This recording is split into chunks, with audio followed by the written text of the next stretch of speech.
A few months ago, I made this Lego castle build for a mock. I never ended up finishing it, and at the moment it just features a corner castle wall with a jut out for some archers, a small cobblestone path in the back, and a wooden walkway that wraps around the top of the castle. Well, in today's video, I'm going to be turning it into this awesome Lion Knight's fortress that'll be used to defend against a Black Falcon attack.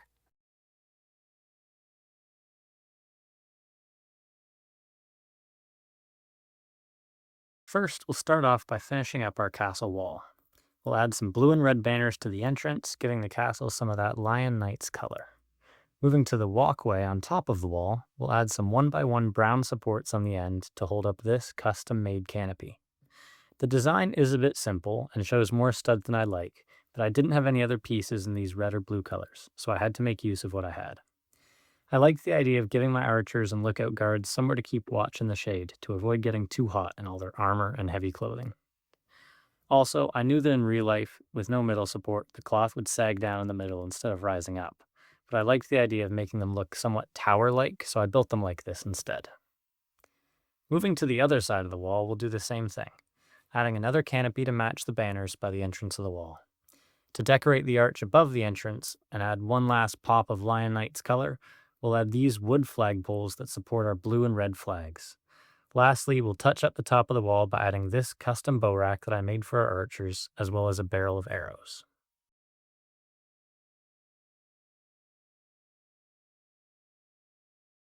Moving down to what will soon be the courtyard of our castle, we'll start by removing the old cobblestone path and making a much thinner, somewhat cleaner one. We'll add some more detail by the side entrance to the castle, and finish off this dirt area to the left by adding a custom apple tree. We'll also add a wood fence using this battle droid arm design to keep people out of the way. Now, our castle archers responsible for defending the castle will have somewhere to hone their skills before battle, taking advantage of this 2x2 white tile to use as a target. Moving to the other side of the courtyard, we'll make a similar small dirt area with a fence, this time for a pretty small pig pen. By the wall, we'll also add a spear rack for our castle guards, as well as a suit of armor for any villagers to use in an emergency situation.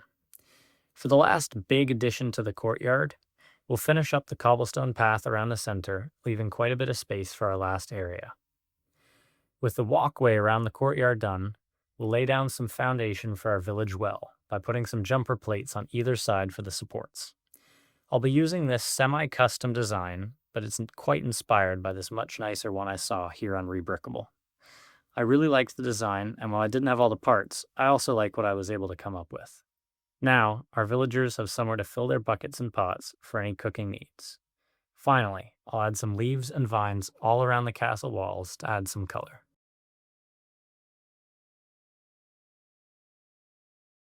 With our castle done, it's now time to create our Lion Knight army to defend it. Starting with our foot soldiers, I'll use these basic grill-helmeted knights with flat silver spears and engraved shields. To lead our army, I'll also make a captain with a cape, great helm, broadsword, and nicer shield to give him some more flair. Our castle will also need some defense from the walls above, so I'll add 4 crossbowmen to the army, all with basic quivers and kettle helms. Lastly, I'll add a resident farmer and merchant to the castle, as well as a traveler with a walking stick. Moving outside the castle, I'll start the exterior by building this dirt path. I sort of ran out of brown tiles here, so I had to improvise by adding some tan and dark brown bits. It makes the path look a little odd, but that's alright. Without the tiles, the path also looks very studded, which I don't love, but we'll be covering it with minifigures soon, so I'm not too worried.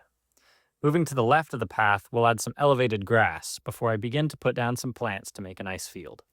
I'll be using these yellow flowers. They use 3 green leaves as the base with another green stem, as well as the 3 yellow flower pieces on the top to give it the idea of a proper flower field. With our field nice and full, I'll also add this apple tree to the corner.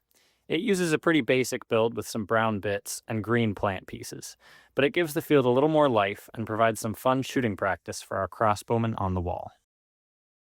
Moving over to the other side of the exterior, I'll add a small section of cobblestone path, before adding this elevated rock to the corner to add some darker colors and a bit more yellow color to the build.